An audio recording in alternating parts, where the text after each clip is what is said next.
unang araw sa pwesto ni Pope Leo XIV, balik Sistine Chapel siya para sa kanyang unang papal mass, kasama ang mga kardinal na pumili sa kanya. Ipinagdasal ng bagong Santo Papa na maging tanglaw ng sangkatauhan ang simbahan.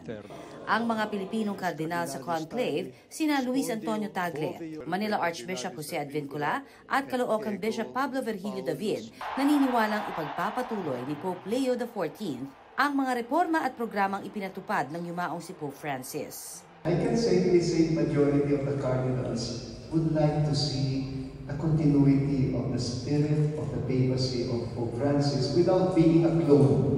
Are we to expect na yung mga ganito pong patakaran ni Pope Francis ay masusundan din? Resounding yes. Lalo na kasi si Pope Leo na naging missionary and then obispo sa Peru.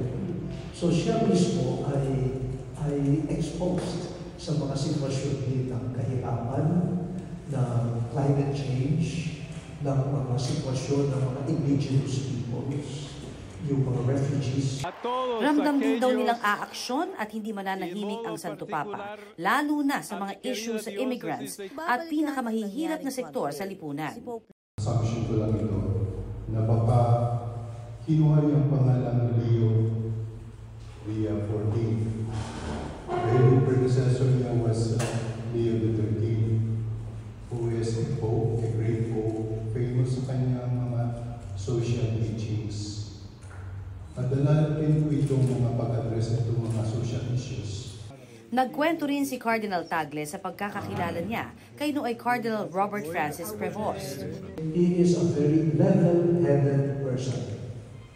Hindi yan yung tao na parang impulse o reaction lang. Makikinig yan at kung kailangan, aaralin niya ang isang bagay. At nakakatulong siya sa discernment pagkano ng buong grupo. Nagbahagi rin sila ng mga nakatatawang sandali sa conclave. Hindi pwede lumabas eh.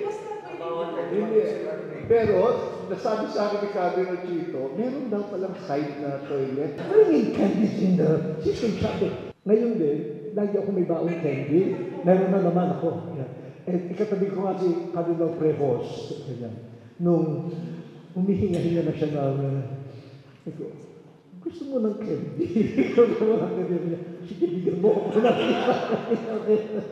so, yan ang unang act of charity ko sa Santo Papa.